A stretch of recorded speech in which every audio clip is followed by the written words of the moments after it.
আরে মুসলমান ঘরে ছেলে মেয়েরা আসেন, ফিরে আসেন, আমার রাসূলুল্লাহকে মুহাব্বত করে। কেন আমি বলবো না যে নবী আমার কত কষ্ট করে এই জমিনে আমাদেরকে মসজিদ করা শিখালো, যেখানে আল্লাহকে সিজদা দেওয়া হবে। যে নবী আমার কত কষ্ট করে আমাদেরকে কোরআন দিয়ে দিল, যে নবী আমার কত কষ্ট করে আমাদেরকে দ্বীনের শিক্ষা দিল। সেই নবীর দ্বীনি প্রতিষ্ঠা মাদ্রাসাকে কেউ মিটাতে চাইবে, মসজিদকে কেউ মিটাতে চাইবে। আমরা ভুলে যেতে পারি না গো, পেটের জন্য আমরা জালিমের সাথ দিতে পারি না, কেননা মৃত্যু একদিন না একদিন হবে। এ যুবকেরা, যে নবী আমার সারাটা জীবন তোমার আমার জন্য কেঁদেছে, আজও রওজা মুবারকে তোমার আমার জন্য কাঁদতেছে। এ নওজওয়ানেরা, আল্লাহ পাক যেদিন দুনিয়াকে শেষ করে দেবে, হযরত ইসরাফিল আলাইহিস সালামকে পাঠাবে, হযরত জিবরাইলকে পাঠাবে, হযরত মিকাইলকে পাঠাবে। দুনিয়া জমিনে যার কি আমার হাবিবকে যে উঠিয়ে নিয়ে আসে। এ নওজওয়ানেরা, মন দিয়ে শোনে, আল্লাহ নবী নবী দয়া নবী রওজা মুবারক কোথায় রয়েছে? হযরত জিবরাইল সাল্লাল্লাহু খুঁজে পাবে না, কেন এই জমিনটাকে আল্লাহ ধ্বংস করে দেবে। কুল্লু মান আলাইহা ফান, সব কিছু ফানা করে দেবে, এই জন্য খুঁজে পাবে না। এই জন্য দুনিয়া জমিন থেকে হযরত জিবরাইল আলাইহিস সালাম দিয়ে বলতে লাগবে, ও রব্বি আল্লাহ পাক, আপনার হাবিব কোথায় রয়েছে? আমি জিবরাইল খুঁজে পাচ্ছি না। ওই সময় আল্লাহ পাক বলবে, জিবরাইল রে, জমিনে কান লাগিয়ে লাগিয়ে শোনো, যে জায়গা থেকে দেখবে কান্নার আওয়াজ আসছে, ওই জায়গাতে আমার হাবিব তিনার গুনাহগার উম্মত উম্মতি। এ নওজওয়ানেরা, আমার আম্মা জানেরা, আমার বোনেরা, আজ আমরা সহজ ইসলাম পেয়েছি গো, তাই ইসলামের ওপরে অত না গুরুত্ব নাই। আল্লাহ নবী নবী দয়া নবী ইসলামের জন্য কতটা কষ্ট করেছে। নবী আমার যখন মক্কা জমিনে আগমন করলে, আল্লাহ নবী দেখতে লেগেছে মক্কার মানুষগুলো সব পৃথিবীর মানুষেরা, তাদের মধ্যে ইনসাফ বলে কিছু নাই, ইনসানিয়াত বলে কিছু নাই, দয়া ময়া বলে কিছু নাই। নারীগুলোকে বাবারাই জেন্ত পুঁতে দিতে লেগেছে। তারা এক আল্লাহকে ছেড়ে দিয়ে 360টা নকল খোদার উপাসনা শুরু করে দিয়েছে।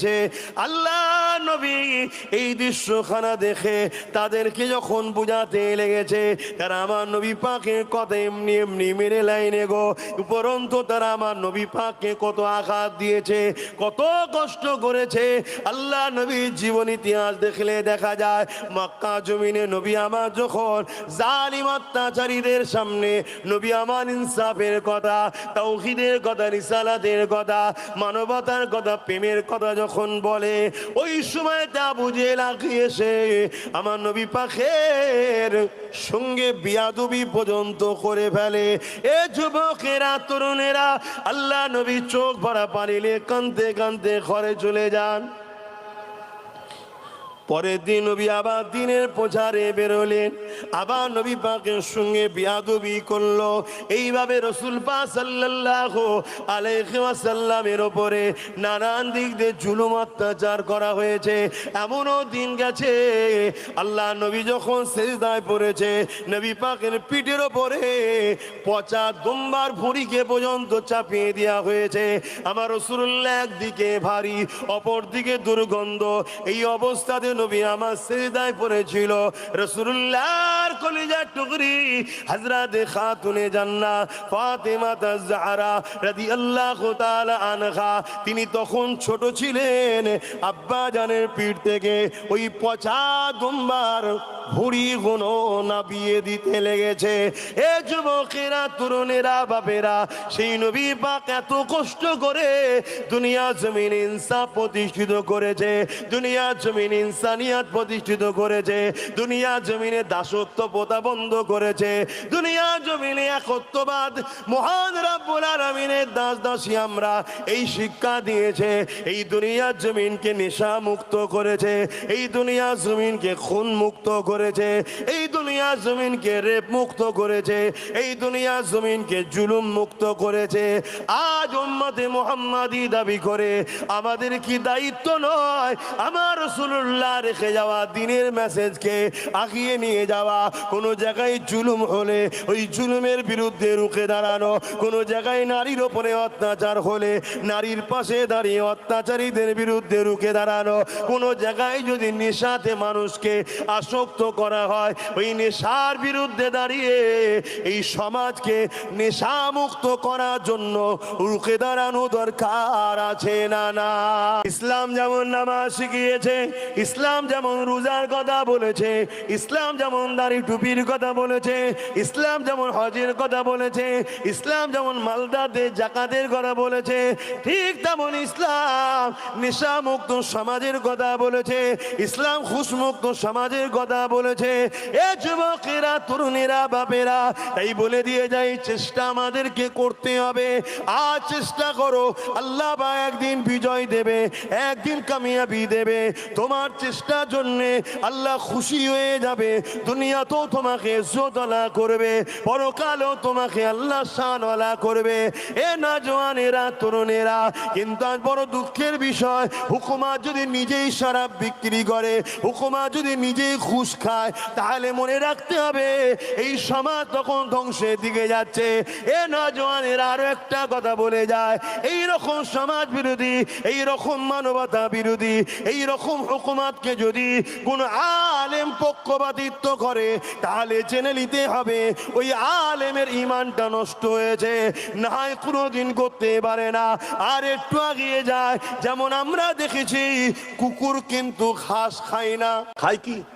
কিন্তু কখনো কখনো কুকুর গাছের পাতা খায় না, খায় না?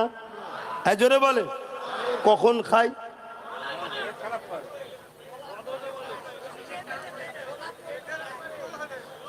অনেকে বলছে ঘুষ হারাম, বেশি খেয়ে ফেললে। কথা ঠিকই, যখন পেট খারাপ হয়, এক কথায় পেট খারাপ, বদ হজম, ওভারলোড, তখন কিন্তু কুকুর গাছের পাতা খায়, তাই তো নাকি? তো কুকুর গাছের পাতা যখন খাবে বুঝে নিতে হবে এর পেট খারাপ। মুসলমান যখন ঘুষ খাবে, সুদ খাবে, মদ খাবে এবং ঘুষখোর, মদখোর, জালিম, অত্যাচারী শাসককে সাপোর্ট করবে, তখন মনে নিতে হবে এ মুসলমান ঠিক কুকুরের মতো পেট খারাপ হয় না, এর ঈমানটা খারাপ হয়েছে। না হয় কোন মোস্তফা জানে রহমতের গোলাম ইতিহাসে টোটাল 1500 বছরের জীবনীতে দেখাতে পারবেন না কোন হাক্কানি আলেম জালিম শাসকের সাথ দিয়েছে, কোন হাক্কানি মুসলমান জালিম শাসকের সাথ দিয়েছে দেখাতে, জোরে বলুন, পারবেন না। হ্যাঁ, যদিও কেউ ভুল করে ফেলে, তার কানে যখনই উলামারা আওয়াজ তুলেছে, বাবারা অন্যায়ের সাথ দিলে ইসলাম থেকে বেরিয়ে যেতে হয়, শুনছেন? অন্যায়ের, জালিমের সাথ দিলে কি হয়? ইসলাম থেকে বেরিয়ে যেতে হয়। আপনারা জানেন তো নাকি এটা? একটু হ্যাঁ কি না বলবেন না, আমি একটু খুলে বলবো, অসুবিধা হচ্ছে না তো? কেন অনেকের অসুবিধা হচ্ছে, অনেকের অসুবিধা হয়েছে দেখছি তো। আরে গাধা, জালিম, আব্বাস সিদ্দিকীর মুখ কথা আমার নয়, পীর সাহেবের ছেলে এসে বলে গেছে, পীর সাহেবের ছেলে এসে বলে গেছে কেন্দ্রে সরকারকে ভোট দিলে ঈমান থাকবে না, ইসলাম থেকে বেরিয়ে যাবে। রাজ্য সরকারকে ভোট দিলে ঈমান থাকবে না, ইসলাম থেকে বলে বেরিয়ে যাবে। অতএব আমিও বলছি, আরে তোর কথা আলাদা, আব্বাস সিদ্দিকী যে কথা বলেছে, ক্ষমতা তো তোদের দুজনেরই হাতে আছে। যত উলামা তোদের পক্ষে আছে সব কটাকে ব্রিগেডে ডাক, আমি যেতে রাজি আছি, বাহাস ওখানে হবে, ঠিক না বেঠিক? আমি চ্যালেঞ্জ করে প্রমাণ করে দেবো। মুসলিম শরীফের হাদিস, মিশকাত শরীফের হাদিস আজকে একটু বলবো আপনাদের সামনে, হাত তুলে বলেন, বলবো, শুনতে চাইছেন তো নাকি? এতে অনেকের কষ্ট হয়েছে, এখন খুব চলছে, বিশেষ করে আপনাদের ভাঙড় এলাকা, এই আশেপাশের এলাকায় বড় বড় হল ভাড়া করেছে, করে প্রজেক্টরে দেখাচ্ছে, দেখো আব্বাস সিদ্দিকী আমাদেরকে ভোট দিলে ঈমান চলে যাবে বলেছে। কথা বুঝে আসছে না? না, তুই তো নিজের পাতা ফাঁদে নিজেই পা দিলি রে।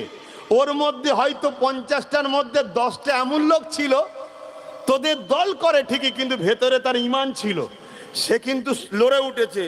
আব্বাস সিদ্দিকী যখন বলেছে আব্বাসের কথা যদি নাও মানি, কমসে কম একটু ভেরিফাই করি। শুনছেন তো, ভেরিফাই করতে গেলে হাদিস ধরে বলছি তো, তাহলে তার কাছে তো মেসেজটা যাবে যে না, আব্বাস যেটা বলেছে ওর বাপের কথা বলে না, ওটা আমেনার লালের কথা বলেছে। জোরে বলুন সুবহানাল্লাহ। কথা বুঝে আসছে? কেন আমরা মুসলমান গরিব, আমরা মুসলমান লুবি নয়, আমরা মুসলমান ক্ষমতার দিকে যেতে চাইনি, তাই বারবার যারা এসেছে তাদের পিছনে ঘুরেছি, আর বারবার আমাদেরকে ঠকিয়েছো তোমরা। তা বলে এটা নয় তোমরা আমাদের দ্বারা অনেক অন্যায় অনেক বদমাইশি করিয়েছো, তা বলে এটা নয় যে তোমরা আমাদের ঈমানকে লুটে নেবে আমরা চুপ থাকবো। অত সহজ কিন্তু মুসলমানদের কাছ থেকে ঈমান বার করা নয়, ঠিক না বে ঠিক? হ্যাঁ, তো শোনো মন দিয়ে, আল্লাহ নবীর মুসলিম শরীফের হাদিস। এই আলো ফালো সরা, ডিস্টার্ব করিনি বাবা। এই দুপুরের সময় সব ঘুমানো লোক, একটু মাঠ থেকে খেতে এসে খেয়ে দে। কি ঘুমান তো না কোনোদিন? তাহলে এদেরকে ধরে বসিয়ে রাখা চারটিখানি ব্যাপার না, আমি ভেতরে ভেতরে আল্লাহ আল্লাহ করতে হয়। আরে কাউকে পয়সা দিয়ে আনা নয়, কাউকে ভয় দেখিয়ে আনা নয়। এ না গেলে তোর ঘর ভেঙে দেবো, না গেলে তোর কাজটা আটকে দেবো, এক কিস্তি ঢুকেছে বাকিটা ঢুকবে না, কি এরকম করে আনা নাকি? না, তাহলে এর পরেও বাপ ডিস্টার্ব করিসনি। এটা আল্লাহর খাস দয়া, যেগুলো আল্লাহর নবীর গোলাম এলে গুলো আসে, এটা আল্লাহর খাস দয়া। আর এজন্য নবীর দুশ্মনদের বুক ফেটে যায়, অনেকের কষ্ট হয়। কথা বুঝে আসছে? নানা রকম কথা বলে, আমার আজকে কাটিং করে, এডিট করে, এআই করে, যাতে করে আপনারা আমাকে খারাপ ভাবেন, আর তারা আপনাদের ঘরে ইসলাম থেকে বার করতে চায়। তারও নমুনা দিয়ে যাব। শুনছেন?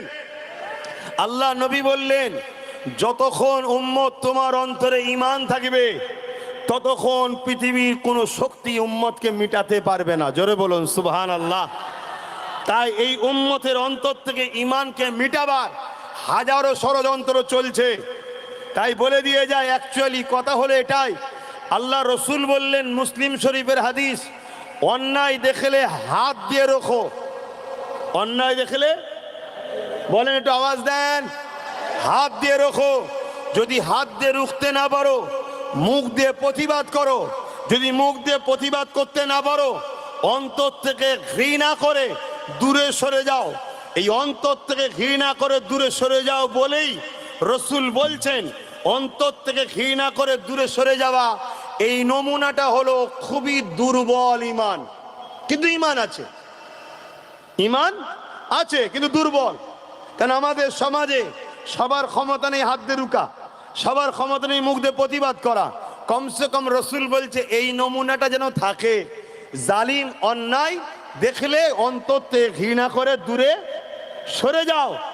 যদি এর মধ্যে কোনোটা না থাকে, তাহলে তার মধ্যে ঈমান, জোরে বলুন, নাই। এটা গেল মুসলিম শরীফের হাদিস। মেশকাত শরীফের হাদিস শুনছেন? মেশকাত শরীফের হাদিস, আল্লাহ নবী বলছেন, কেউ জালিম, মন দিয়ে শুনবেন, উত্তর নেবো কিন্তু, কেউ জালিম জানার পরও যদি তার সাথ কেউ দেয় তাকে শক্তিশালী করার জন্য, আল্লাহ রসুল বলছে সে ইসলাম থেকে ওই মুসলমান বেরিয়ে যায়। শুনছেন আমার কথা? বুঝতে পেরেছেন কি? কেউ জালিম, উদাহরণস্বরূপ আমি জানতে চাইছি, আমার দেশের প্রধানমন্ত্রী জুলুম করছে না করে না? আওয়াজ দিয়ে বলুন জালিম হ্যাঁ কি না?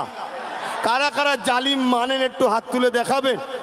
এই হাত সত্য তো না আমার সামনে খুশি? হ্যাঁ, হাত নাবান। তাহলে আপনারা নিজেরাই সাক্ষী দিচ্ছেন কেন্দ্র সরকার জালিম। তো জালিম জানার পরেও রসুল বলছেন কেউ যদি তাকে এই নিয়েতে সাপোর্ট করে যাতে সে শক্তিশালী হয়, আল্লাহ রসুল বলছে সে ইসলাম থেকে বেরিয়ে যাবে। তাহলে কোন মুসলমান কেন্দ্র সরকারকে ভোট দিতে পারবেন? যদি দেন রাসূলুল্লাহর কথা অনুযায়ী ইসলাম থেকে, জোরে বলুন, বেরিয়ে যাবে। তাহলে আমি জানতে চাইছি একদম দিল থেকে বলবেন, ঘাবড়াবার কিছু নেই, আল্লাহ ছাড়া কাউকে ভয় করবেন না। আমার রাজ্য সরকার জালিম হ্যাঁ কি না? কারা মানেন হাত তুলে দেখান। একমত তো? আমিও জানি ও বিরাট বড় জালিম। সব থেকে বড় জালিম হলো বিশ্বাসঘাতক, চিটিংবাজ। আমাদেরকে বলেছিল আন্দোলন করতে হবে না, আমি থাকতে ওয়াকফ যেতে দেবো না, কিন্তু গাদ্দার বিজেপির সঙ্গে সেটিং হয়ে বললো এক হয়ে গেছে। করেছে না করেনি? আপনারা শুনেছেন তো নাকি? তাহলে এটা একটা জুলুম না জুলুম নয়? আমার মসজিদের মতো সম্পদ, কবরস্থানের মতো সম্পদ, ঈদগার মতো সম্পদ, খানকার মতো সম্পদ আজকে কেন্দ্র সরকার লুটছে, আর এও তার সাথে এক হয়ে ওয়াকফকে, আইনকে মেনে নিয়েছে। ঠিক তো নাকি? তারপরে তামান্না মতো ছোট বোনকে বোম মেরে মেরে ফেললো। তারপরে ওবিসি মুসলমানদের চাকরি ফাকরি শেষ করে দিল। তারপরে বলেছে কোরআন শেষ হয়ে যাবে, আমার উন্নতি শেষ হবে না। এই কথাটা জালিম না জালিম নয়? তারপরে আরো কথা বলছি শোনেন, আপনাদের ঘরে প্রসাদ খাইয়ে কাফের বানাতে চেয়েছে না চাইনি? রেশনের মাধ্যমে প্রসাদ খাইয়েছে না খায়নি? কেন নবী বলেছে ঈমান থাকলে হারাতে আমাদেরকে কেউ পারবে না। তা এ বেঈমান আমাদেরকে প্রসাদ খাইয়ে বেঈমান বানাতে চেয়েছে, যাতে করে এরা যখন আমাদেরকে মারবে আমরা জিততে না পারি। তাহলে বলুন, রাসূলুল্লাহর হাদিস জালিম জানার পরেও কোন মুসলমান যদি তাকে সাথ দেয়, তাকে ভোট দেয়, মানে সাপোর্ট করে, ভোট দেওয়া মানে কি সাপোর্ট করা তো নাকি? জোরে বলেন। রাসূলুল্লাহর হাদিস অনুযায়ী সেই ইসলামে থেকে বেরিয়ে যায়। তাহলে আজকে বলুন, রাজ্য সরকারকে জালিম জানার পরেও এই জালিমকে কোন মুসলমান যদি ভোট দেয়, সেই ইসলাম থেকে বেরোবে না বেরোবে না? হাত তুলে বলুন, একমত তো নাকি? একমত তো? তাহলে আমার একটা শেষ কথা আপনাদের কাছে, অন্যদিকে যাচ্ছি, আমি অন্যদিকে যাচ্ছি। এই কথাগুলোকে কেটে নিয়ে যে কোনো একটা বুজুর্গর সঙ্গে আমার কথাকে সেটিং করেছে। তিনি বলেছিল সাথ দেওয়া যাবে, আর আমি বলছি ঈমান চলে যাবে, কত ইসলাম তো বেরিয়ে যাবে। অ্যাকচুয়ালি তিনি বলেছে কবে? যখন এই সব মুখোশগুলো খুলে এই সব মুখগুলো দেখায়নি, যখন বলেনে কোরআন শেষ হয়ে যাবে, যখন এরম গাদ্দারি করেনি, প্রথম প্রথম যখন আসছিল 10,000 মাদ্রাসা দেবো, এটা দেবো, ওটা দেবো, সেটা দেবো বলেছিল না, তখন তিনি বলেছিলেন যে কে সাথ দেওয়া দরকার। আরে কোনো জায়গায় যদি কেউ বলে মসজিদের জন্য টাকা দাও, আপনি দেবেন না? দেবেন না। কিন্তু যখন জেনে যাবেন মসজিদের টাকায় সে মদ খাচ্ছে, আর দেবেন? তাহলে এই প্রথম বলা তো খারাপ নয় যে দাও, তাকে তো ভালো মনে করে বলেছে, দিয়েছে। কিন্তু আজ যখন জানা গেছে, ওরে শয়তান, তুই তো ঘুমটার মধ্যে একটা ইবলিশ শয়তান বসেছিলিস, আজ সাথ দিয়া যেতে পারে। এবার যদি দেয় রাসূলুল্লাহর হাদিস অনুযায়ী ইসলাম থেকে, জোরে বলুন। এটা আমার নবীর কথা বলেছি। এতে অনেক মুসলমানের ঘরের ছেলের গরম হয়েছে, তারা সব বাইট দিচ্ছে, তোর গরম কেটে যাবে, তুই মন না শুধু একবার কবরে যখন ঢুকাবে তখন বুঝবি যে কি সর্বনাশ করেছি। শুনছেন তো নাকি? আমি এখন জানতে চাইছি শেষ কথা, যদি কেউ মসজিদ, মাদ্রাসা, কবরস্থান কোরআনের বিরোধী করে, তার ঈমান থাকবে? জোরে বলুন, থাকবে? আর তাকে যদি কেউ শক্তিশালী করে, তাহলে তার ঈমান থাকবে? একজন অমুসলিম কোরআন মানে নে, কিন্তু কোরআনের বিরোধী করে নে। একজন আদিবাসী কোরআন মানে নে, কোরআনের বিরোধী করে নে। একজন হিন্দু কোরআন মানে নে, কোরআনের বিরোধী করে নে। একজন সাঁওতাল কোরআন মানে নে, কোরআনের বিরোধী করে নে। মানুষ হিসাবে বাপ আদমের সন্তান তারা আমরা মিলেমিশে থাকবো, ইসলাম ইজাজত দিয়েছে। কিন্তু বিরোধী করার রাইট নয়। বিরোধী যে করবে তার সঙ্গে মিশা চলবে। আমার কথা বুঝতে পেরেছে? তাহলে আমাদের লড়াই হিন্দুদের বিরুদ্ধে নয়, আদিবাসী সাঁওতাল বাগদি তুলে কার বিরুদ্ধে নয়, আমাদের বিরুদ্ধে তাদের যারা ক্ষমতার জোরে ইসলামের বিরোধী করছে, মসজিদ মাদ্রাসাকে মিটাতে চাইছে। তাই আমি শেষ একটু উত্তর নেবো। একদিকে আছে ইসলামের মসজিদ মাদ্রাসা, ওয়াকফ ও কোরআন শেষ হয়ে যাবে বলনেওয়ালা দিদি মুদি, আর আরেক দিকে আছে নবী বংশের আওলাদ সুপ্রিম কোর্টে কেস করেছে কোরআন মসজিদ মাদ্রাসার পক্ষে। একজন ইমানদার হিসাবে, ধর্মগুরু ঘরের ছেলে হিসাবে আপনার কাছে জানতে চাইছি, এই জায়গায় মসজিদ মাদ্রাসার দুশ্মনের সাথ দেবেন, না নবী ঘরের আওলাদ যে কোরআন মসজিদ মাদ্রাসার পক্ষে দাঁড়িয়ে জেল পর্যন্ত খাটছে তার সাথ দেবেন? কার সাথ দেবেন? কথা মাথায় ঢুকেছে? আমি ওপেন বলে যাচ্ছি, এটা আমার ডিউটি আপনাদেরকে সজাগ করানো। আপনি নেবেন কি না নেবেন সম্পূর্ণ আপনার ব্যাপার, আর আপনার থেকে কৈফিয়ত দেবে আল্লাহ, আমার ব্যাপার নয় এখানে। কথা বুঝে আসছে? কিন্তু আমাকে আল্লাহ ধরবেন, তুমি হক কথা বলুনি কেন? তাহলে একদিকে ইসলাম বিদ্বেষী জালিমরা রয়েছে, আর একদিকে নবী বংশের আওলাদ ওপেন বলে যাচ্ছি নওশাদ সিদ্দিকী রয়েছে। আপনারা কার সাথে আছেন? কার সাথে আছেন জানতে চাইছি। এটা ইমানি দায়িত্ব আছে না নাই? এবারে আপনাকে বলবে যে সব ঠিক আছে, জলসায় এসে এসব কথা বলবে কেন? বলতে পারে না? পারে না? যারা বলবে তাদের উদ্দেশ্য করে আমার মেসেজ, ওই দিন জলসায় এসে বসা বন্ধ হয়ে যাবে যেদিন আমার ধর্মীয় পবিত্র ইফতারকে পার্টির নামে রাজনীতি করা বন্ধ হবে। যেদিন আমার নবী দিবস, নবীর মিলাদুন নবীতে যে পিসাব করে পানি নিতে যায়নি তাকে তুলা মেম্বারে বন্ধ হবে, সেদিন আমারও আলোচনা বন্ধ হবে। যেদিন রাজনীতির নেতারা শিক্ষা, স্বাস্থ্য, কর্মসংস্থান বাদ দিয়ে মসজিদ দিয়ে কবরস্থান, ঈদগাহ, খানকা নিয়ে কোরআন শেষ হয়ে যাবে বলা বন্ধ হবে, সেদিন এখান থেকে আমারও বলা বন্ধ হয়ে যাবে। আগে তোরা বন্ধ কর। তোরা যদি আমার ধর্মে হস্তক্ষেপ করিস, উলামাদের দায়িত্ব তোদের কলজেই হাত ঢুকিয়ে দেওয়া দরকার আছে না? তাই আব্বাস সিদ্দিকী বলছে, আপনাদের অসুবিধা হচ্ছে। একজন হুজুর হিসাবে, পীরজাদা হিসাবে, একজন ইসলামের প্রচারক হিসাবে, একজন দায়ী হিসাবে এটা আমার ইমানি দায়িত্ব এ জাতকে সাবধান করা, সমাজ সতর্ক করা যে তোমার একটা সহযোগিতা ভোটে এমন লোক ক্ষমতায় আসছে তারা মসজিদ মাদ্রাসা ভেঙাচ্ছে, তুমি কি তার জন্য দোষী নয়? জোরে বলো। কিন্তু তোমাদেরকে নতুন করে একটা প্ল্যান চলছে, ওই প্ল্যানটা একটু বলে দিই নাকি? সেই প্ল্যানটা হচ্ছে এটা, যখন বুঝতে পেরে গেছে জাহান্নামী, বুঝতে পেরে গেছে, কে বুঝতে পেরেছে? জাহান্নামী। বুঝতে পারছেন তো নাকি? হ্যাঁ, বুঝতে পেরে গেছে শয়তান যে আমার মুখ উঠে গেছে, পর্দা উঠে গেছে, মানুষ সব চিনতে পেরে গেছে যে আমি যে কত বড় পেতনি, লোক বুঝে নিয়েছে। অতএব আমার পক্ষে আর থাকছে না, তাই অন্য গেম করছে, অন্য প্ল্যান তৈরি করছে। কেন সবাই এখন ওই নবী বংশের আওলাদের দিকে মুখ করছে পারে সব জায়গায়। এইটাকে রুকার জন্য আবার ভাগাভাগি যাতে মুসলমানদের মধ্যে হয়, এই প্ল্যান পরিকল্পনাও করছে। আমার ডাউট হচ্ছে আরো নতুন নতুন পয়সা দিয়ে অনেককে বার করা হবে মুসলমান দরদি। কথা মাথায় বুঝতে পারছেন তো নাকি? কিন্তু সাবধান থাকা দরকার আছে না নাই? আরে মুসলমান ঘরের ছেলে মেয়েরা আসেন, ফিরে আসেন আমার রাসূলুল্লাহকে মহব্বত করে।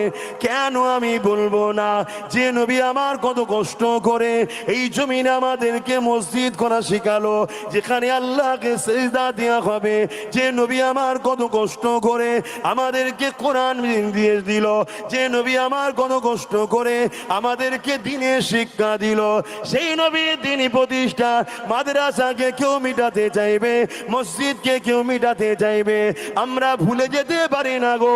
পেটের জন্য আমরা জালিমের সাথ দিতে পারি না, কেননা মৃত্যু একদিন না একদিন হবে।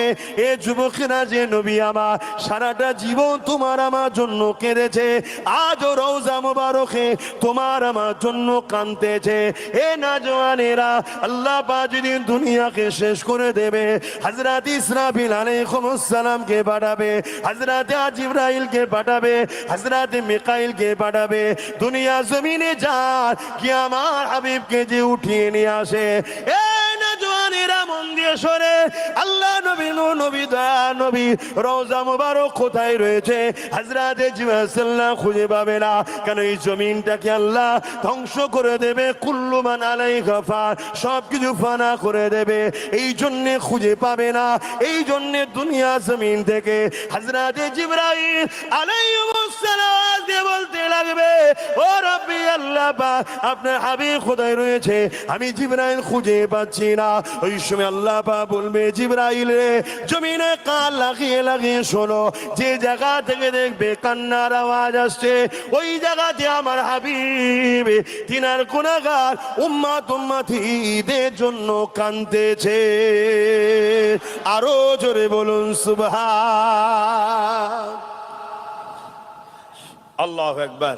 সারা জীবন যে নবী আমাদের জন্য কেঁদেছেন, সেই নবী দিনের জন্য আমাদেরকে ভাবা দরকার আছে না? না, এটা তোমাদের ঈমানও, এটাই তো পরকালে নাজাত। শুনছেন তো নাকি? খুব মন দিয়ে শোনেন, খুব ভালো ধরে শোনেন। যুগে যুগে যখনই অত্যাচার বেড়েছে, জুলুম বেড়েছে, পাপাচার বেড়েছে, আল্লাহর পক্ষ থেকে নবী রাসূল এসেছে। আমার নবী হলেন খাতিমুন নবী, আর কোন নবী আসবে না। এবারে আল উলামা ওয়ারাসাতুল আম্বিয়া, নবীর ওয়ারিস আলেমে হাক্কানি যারা, তারা দুনিয়ার বুকে যুগে যুগে জালিমদের বিরুদ্ধে লড়েছে, অন্যায় অত্যাচারের বিরুদ্ধে লড়েছে। কিন্তু মনে রাখবেন, দুনিয়া শেষের দিকে যাচ্ছে, এবারে আসবে ইমাম মেহেদী আলাইহিস সালাম। আজ আমি জানতে চাইছি, আপনারা ইমাম মেহেদী সাল্লামের পক্ষে দাঁড়াতে যদি পান, দাঁড়াতে ইচ্ছা আছে না নয়? হাত তুলে সাক্ষী দেন, আছে না নয়? কিন্তু ইমাম মেহেদী আলাইহিস সালামের পক্ষে সামান্য কোটি কতক লোক হবে, অপর দিকে পুরো পৃথিবী জুড়ে অন্যায়কারী, জুলুমকারী, দাঙ্গাবাজ, ফিতনাবাজ, সমাজ বিরোধী, চরিত্রহীন, জালিম, পাপী, খুনি, আসামিরা তারা পৃথিবী ব্যাপী হবে। হাতির কাছে একটা ছোট্ট পাখির নাই, ইমাম মেহেদী সাল্লামের সংখ্যা এতটা কম হবে। আপনারা কি হুজুরের পক্ষে দাঁড়াতে পারবেন? ছেলেদেরকেই শিক্ষা দেবেন, জোরে বলুন দেবেন। মনে রাখবেন, ইমাম মেহেদী সাল্লাম হকের পক্ষে, ন্যায়ের পক্ষে, মানবতার পক্ষে, ইনসাফের পক্ষে হবে। অপর দিকে বিশাল বাহিনী হতে পারে, তারা হবে জালিম, অত্যাচারী, জাহান্নামের পক্ষে। এই লড়াই বিশাল লড়াই হবে। এই লড়াইয়ে যারা মারা যাবে শহীদের দরজা পাবে, যারা বিজয় হবে আল্লাহ তাদেরকে গাজীর মর্যাদা দেবে। জোরে বলুন সুবহানাল্লাহ, আরো চিৎকার দিয়ে বলুন সুবহানাল্লাহ। আল্লাহু আকবার। ভাইরা আমার, এই সজাগ আমার রাসূল হাদিসে করেছে না করেনি? আর এই ওয়াজ যখন করব, মুসলিম নামের কিছু মুনাফিক তারা তখন বলবে এরা মানুষকে গরম করছে। শুনছেন তো নাকি? সত্য কথাটা গরম কিসের বলুন? নারীদের উপরে যারা জুলুম করবে তাদের বিরুদ্ধে লড়াইয়ের দরকার আছে না নাই? গরিবের উপরে যারা জুলুম করবে তাদের বিরুদ্ধে লড়াইয়ের দরকার আছে না নাই? অসহায়ের উপরে যারা জুলুম করবে তাদের বিরুদ্ধে লড়াইয়ের দরকার আছে না নাই? এই লড়াইয়ে যদি জালিমরা এক জায়গায় হয়ে শিয়ালের মতো সবাই মিলে ডেকে ডেকে বলে যে এরা কি বলে মৌলবাদী, এরা কট্টরবাদী, এরা সমাজ কি বলে গরম করছে, যা বলে বলুক গে যাক। আমার রাসূল গরিবের পক্ষে ছিল, আমরাও গরিবের পক্ষে থাকবো। আমার রাসূল নারীর অধিকারের পক্ষে ছিল, আমরাও থাকবো। আমার রাসূল মানবতার পক্ষে ছিল, আমরাও থাকবো। আমার রাসূল অধিকারের পক্ষে ছিল, এতিম গরিব মানুষের চোখের পানি মুছিয়েছে, আমরাও মুছাবো। এই মুছাতে গিয়ে যদি সেদিনের আবু জেহেলের হাতে সাহাবারা শহীদ হয়েছে, আজকে সেই আবু জেহেলদের উত্তরসূরিদের হাতে যদি আমাদের শহীদ কপালে লিখে রাখে, আমরা জান দিতে রাজি আছি, মোহাম্মদ রাসূলকে ছাড়তে রাজি নয়। ঠিক না বেঠে? হাত তুলে সাক্ষী দেন, ঠিক না বেঠে? আল্লাহু আকবার। ভাইরা আমার, ইসলামকে বুঝুন, ইসলামকে বুঝুন। আজ ইসলামের কথা বললে অনেকে মনে করছে হুজুর এসে রাজনীতি করছে। শুনছেন তো নাকি? অনেকে কেন তাদের বিরুদ্ধে কথা হচ্ছে তো কেন? তারা চোর, ইসলামের চোরের বিরুদ্ধে। তারা জালিম, ইসলাম জালিমের বিরুদ্ধে। তারা খুনি, ইসলাম খুনের বিরুদ্ধে। তারা নেশাগ্রস্ত, ইসলাম নেশাগ্রস্তের বিরুদ্ধে। তারা আসামি, ইসলাম আসামির বিরুদ্ধে। তারা মানবতার বিরুদ্ধে, ইসলাম মানবতার পক্ষে। কথা বুঝে আসছে তো নাকি? আমার ওয়াজ বুঝছেন তো নাকি? আমার প্রায় আরো 15-20টা ভাঙড় থেকে জলসা গেছিল, আমি একটাও নিইনি। কথা বুঝে আসছে? এগুলো একটা একটা মানে ওই চীনা পরিচিত একটু মাথায় মাথায় যারা থাকে তাদের মাধ্যম দিয়ে সব ধরে ধরে একটা একটা করে লিয়া হয়েছে। আমি ভাঙড়ে জলসা নিতে ভয় লাগে, অন্য কিছু নয়, একটাই টেনশন লাগে। আমি খুব রাগী মানুষ তো, কি বলতে যে কি বলে ফেলবো। তবে ইসলাম বিরোধী কিছু বলবো না ইনশাল্লাহ। কিছুদিন আগে কাউকে একটা ডোজ দিয়েছিলাম, জানেন তো নাকি? তার পক্ষে অনেক কটা কুকুর লেগেছিল, কেউ আমাকে মিথ্যা প্রমাণ করতে পেরেছে? কোরআন থেকে প্রমাণ হয়ে যাচ্ছে, কোরআন থেকে জনগণ প্রমাণ করছে। আরো হক উলামারা আছে না, না, তারা কোরআন থেকে প্রমাণ করে দিচ্ছে যে হ্যাঁ, আল্লাহ কোরআনে বলেছে মানুষের মধ্যে এমন মানুষ থাকবে তারা চতুষ্পদ জন্তুর থেকেও নিকৃষ্ট। কি প্রমাণ হয়েছে না হয়নি? হ্যাঁ। তো ভাইরা আমার, কিন্তু ভয় মানে চিন্তা হয়, সাধারণ মানুষ, আম মানুষ, খেটে খাওয়া মানুষ, ধর্ম সম্বন্ধে হয়তো অতটা জ্ঞান ক্লোজ নাই, ধর্ম থেকে কিভাবে নেবে না নেবে এগুলো চিন্তা হয়, এজন্য একটু দূরে থাকতে চাই ভাঙরে। তা এলাম আজকে, কিছু কথা বলছি, কারো কষ্ট লাগছে না তো? অসুবিধা হচ্ছে? কিন্তু আমি লড়ছি ইসলামের বিরুদ্ধে না পক্ষে, তাহলে তো আপনার কষ্ট হওয়া উচিত নয়, ঠিক তো নাকি? হ্যাঁ, দেখবেন এই সমাজে কিছু মুসলমান আছে যারা বলে আমরা নেতা হই, যাই হোক XYZ, তারা তাদের দুনিয়ার বেঈমান, চোর, ইসলাম বিদ্বেষী নেতাদের জন্য কথা বলে, কিন্তু কখনো তাদের মুখ থেকে মসজিদ, মাদ্রাসা, কবরস্থান, আল্লাহর দ্বীনের পক্ষে কথা পাওয়া যায় না। তারা বলে না আমরা তো সেকুলার। সেকুলার কাকে বলে? হ্যাঁ, ওকে বলে সেকুলার। হ্যাঁ, লক্ষ কোটি টাকা দিয়ে যখন কোনো জায়গায় মন্দির করা হয় তখন সেকুলারের কথা মনে থাকে না? হ্যাঁ, কেউ গাঁটের পয়সায় মসজিদ করবে তখন মনে হয় কমনাল। হ্যাঁ, এই তো আপনাদের রাজারহাট নিউ টাউনে 1100 কোটি টাকার সম্পদ রাজ্য সরকার মন্দির করার জন্য দিচ্ছে। এটা কি সরকারের কাজ? জোরে বলুন। তারপরেও চলো ধর্মের বিষয়ে যাচ্ছি না, উপরন্তু ওই রাজারহাটে হিটকোর মধ্যে মুসলমানদের গাঁটের পয়সায় কিনা একটা জমিন মসজিদের আছে, সেটাকে রাজ্য সরকার চুরি করে হিটকোকে দিচ্ছে। তাহলে বলেন এটা কি উচিত করছে? এটা হ্যাঁ কি না বলুন? তোর প্রথম তো তুই যেটা করছিস অন্যায়। সরকারের কাজ মসজিদ মাদ্রাসা করা নয়, সরকারের কাজ মানুষ শিখবে কি করে, পড়াশোনা করবে কি, চাকরি পাবে কি করে, সুস্থ থাকবে কি করে, খাবে কি করে, এটা সরকারের কাজ। কথা বুঝে আসছে? যাক, তারপর আমি তর্কে যাচ্ছি না, কারণ ধর্ম বড় সেন্টিমেন্টের জায়গা, আমি যাচ্ছি না। তোর মন গেছে 1100 কোটি টাকা, 11,000 কোটি টাকা দিচ্ছিস, যে এরপরও কোনো বোকা মুসলমান যদি তোর সাথ দেয় সেটা আলাদা কথা, কিন্তু আমাদের মসজিদের জায়গা তুই জোর করে কেন হিটকোকে দিবি? এই কৈফিয়তটা রাজ্য সরকারের কাছে চাওয়ার অধিকার আমাদের আছে না নাই? আর এটা চাইতে গেলে এই এলাকায় কিছু নামধারী মুসলিম সুরাতে মুনাফিক আছে, তারা বলবে ও সব কথা বলার কি দরকার। আমার তো সন্দেহ হয় এদের সম্বন্ধে, যেটা তো আমাদের জমিনে হয়েছে ঠিকই, কিন্তু প্রোটেকশনটা আমাদের না অন্য কারো, আমাদের সন্দেহ হয়। আল্লাহ জাত পাকের কসম করে বলছি যে তোদের দিলে কি একটু মসজিদের জন্য দরদ নয়? তোদের কি মুখে একবারও বেরোয় না যে তোমার জন্য আমরা সব করলাম, তুমি সব জায়গায় সব করলে, সবাইকে দিচ্ছ, আমার মসজিদের জন্য তোমার কাছে আশাও করিনি, যাও, উপরন্তু আমার মসজিদের জায়গা তুমি কেন নিচ্ছ? এই বিষয় একটু বলা দরকার আছে না নাই? কিন্তু তা না বলে আমরা যখন মসজিদের পক্ষে কথা বলবো, এরা তখন বলবে আসতে দেওয়া যাবে না, জলসা করতে দেওয়া যাবে না। কেন কথা বলবে? তাহলে আমাদের কি ডাউট হওয়া স্বাভাবিক নয় যে এদের গায়ে যদি মুসলমানের খুন থাকতো তাহলে কমসে কম মসজিদের জন্য ডাইরেক্ট বলতে না পারলেও ঘৃণা করার মুখে থুতু মেরে সরে যেত, ঠিক না বেঠে? যেমন আজকে লাখো লাখো মুসলমান সরে যাচ্ছে, কি সরছে না সরে নে?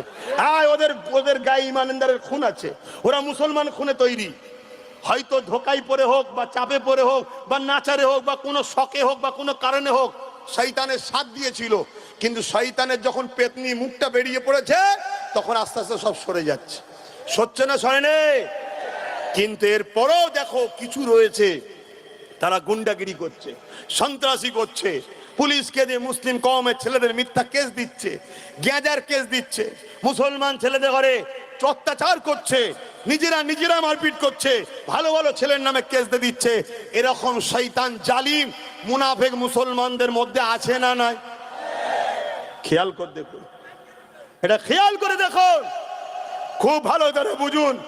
আপনারা খেয়াল করতে পারছেন কি জানি না, একটা পরিকল্পনা চলছে, ওই পরিকল্পনাটা আপনারা বুঝতে পাচ্ছেন কি জানি না। এ আমার নবীর উম্মত উম্মতিরা, তোমাদেরকে বাঁচাবার স্বার্থে বুঝাচ্ছি। এসব কথা না বললেও আব্বাস সিদ্দিকী অন্য কথা বলে জলসা করে চলে যেতে পারতো, কিন্তু না, সময়ের ডিপেন্ড এর উপরে ওয়াজ করতে হয়, এটা শরিয়তের হুকুম। আমার আল্লাহর বান্দা বান্দিদের ঘরে, নবীর উম্মত উম্মতিদের ঘরে ফাঁসাবার একটা পরিকল্পনা হচ্ছে। সেই পরিকল্পনা হচ্ছে এটাই, মুসলিম এলাকায় যাও, না আইএস আছে, না আইপিএস আছে, না ডিএম আছে, না জজ আছে, কেউ আছে? কিন্তু মুসলিম এলাকায় গিয়ে দেখো প্ল্যান মাফিক তথাকথিত রাজনীতির নেতাগুলো আমাদের ঘরে বোম বন্দুক গুলি মারপিট করিয়ে করিয়ে মুসলিম এলাকাগুলোকে, যেমন মিডিয়া খুললে ভাঙরে এই হয়, ওখানে এই হয়, মুসলিম এলাকাগুলোকে কলঙ্কিত করছে না করেনি? দাগি লাগাচ্ছে না লাগাইনে? এর কারণ একটা, এগুলো সব গুগলে ইন্টারনেটে সব লোড হচ্ছে।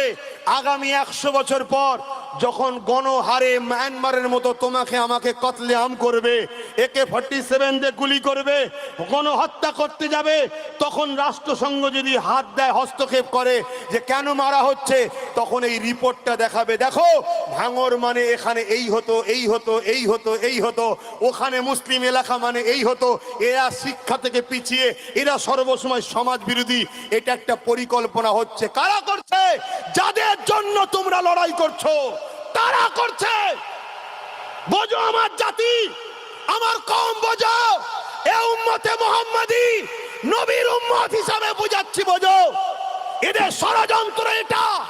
তোমাকে এরা আইএস বানাবে না, আইপিএস বানাবে না, ডব্লিউবিসিএস বানাবে না, জজ বানাবে না, ডিএম বানাবে না, তোমরা একে বানাবে ওই ক্রিমিনাল বানাবে। যাকে এসে বলবে তুই তো বোম্বা দিছিলে শয়তান, কথা বুঝে আসছে না? এরকম গুন্ডা তৈরি করবে, আর ওই গুন্ডাগুলো যখন বিপদের সিগন্যাল পাবে রাতারাতি ইসলামকে ছেড়ে দিয়ে ওদের ধর্মে চলে যাবে। এসব রেডি হয়ে আছে। তুমি কি জানো এদের 50 জায়গায় ঘর আছে? শুনছেন তো নাকি?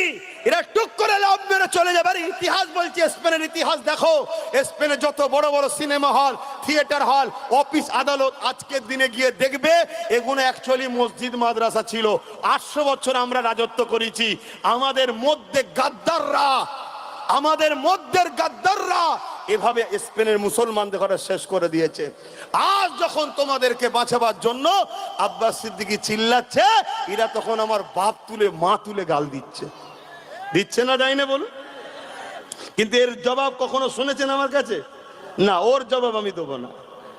আমি আমার রসুলের দ্বীনের পক্ষে লড়বো, আমি আমার নবীর দ্বীনের পক্ষে লড়বো। লড়তে গিয়ে সে যত বড়ই নেতা হোক তার বিরুদ্ধে আমি টক্কর দিতে রাজি আছি। হতে পারে তার পাশে অনেক বড় সুপার পাওয়ার থাকতে পারে, মিসাইল থাকতে পারে, যা খুশি থাকতে পারে, আরে আমার কাছে কিচ্ছু নেই। এই হৃদয়ে মুহাম্মদ সাল্লাল্লাহু আলাইহি ওয়াসাল্লামের অগাধ প্রেম, ভালোবাসা, ভক্তি, বিশ্বাস আছে, আল্লাহর উপরে ভরসা আছে, এছাড়া আর কিছু নেই। চলো, ঠিক না বে ঠিক? আপনাদের অসুবিধা হচ্ছে? এই লড়াই হবে, কোনোভাবে পিছুবার ব্যাপার নাই। মনে রাখো, যেদিন আমরা সংখ্যা কম ছিলাম সেদিন আমরা সব জায়গায় বিজয় লাভ করতাম। বদরে 313 জনে জিতেছি, খাইবারে আমরা জিতেছি, ওহুদে জিতেছি, আমরা মোতায় জিতেছি। মোতার যুদ্ধে মাত্র আমরা 3000 ছিলাম, 2 লক্ষ জালিমদের ছিল, ওখানেও আমরা জিতেছি। কোথায় 3000 আমরা, আর রোমরা ছিল 2 লক্ষ। ভাবতে পারছো? আমরা জিতেছি কেন? সেদিনে সংখ্যা কম ছিল, কিন্তু গাদ্দার ছিল না আমাদের মধ্যে। আজকে সংখ্যা বেশি, আমাদের মধ্যে মুনাফিক গাদ্দার ঢুকে গেছে। তাই আপনাদেরকে একটা মেসেজ দিয়ে যাচ্ছি, প্রথমে গাদ্দার গুণকে চেনো, গাদ্দার গুণকে আগে বাঁচো। গাদ্দার গুণই হলো আমাদের রাস্তার কাঁটা, রাস্তার কাঁটা সরিয়ে দাও। কথা মাথা ঢুকছে না? ঢোকে রে? নচেত আগামী দিন তোমার মসজিদ, তোমার মাদ্রাসা, তোমার কোরআন, তোমার দ্বীন, তোমার বাচ্চা পাবে না। ইসলাম থাকবে, ইসলাম ছিল, আছে, থাকবে, কিন্তু তোমার বাচ্চা পাবে না। আমার কথা আমার বাপজানরা নিতে পাচ্ছেন তো নাকি? মনে ব্যথা পেচ্ছেন? মনে ব্যথা পেচ্ছেন? কিন্তু মনে রাখবেন, এখানে অনেকে বলতে পারে যে বাপ সবই তো বুঝছি, অন্যায়ের বিরুদ্ধে কথা বলতে গেলে জেল হয়ে যাবে, মার খেতে হবে, হ্যাঁ, কাজ বন্ধ হয়ে যাবে, হ্যাঁ, টোটো চালানো বন্ধ হয়ে যাবে, বিভিন্ন কমিটি থেকে বাদ পড়ে যেতে হবে। এটাই তো আমার আব্বা, ভাইরা, মায়েরা, বোনেরা, আল্লাহর পরীক্ষা। না হয় বেলাল গোপনে গোপনে গিয়ে রসুলকে মেনেছে, আল্লাহকে মেনেছে, ওটা গোপনের মধ্যেই ছিল তো, আল্লাহ কেন প্রকাশ করে দিল? আর 10 মিনিট বলবো, তারপরে নামাজ, দোয়া হবে, নামাজ হবে। অসুবিধা হচ্ছে? ওয়াক্ত আছে, আর 10টা মিনিট বলি নাকি? তাহলে হজরতে বেলাল হুজুর গোপনে গোপনে ইসলাম কবুল করেছে, এই খবরটা আল্লাহ প্রকাশ করে দিল। কেন? যে বেলাল আমাকে ভালোবাসে, এর প্রমাণটা দুনিয়া লাও, এবং বিপদের দিনেই প্রকৃত বন্ধুকে চিনা যায়। জোরে বলুন সুবহানাল্লাহ।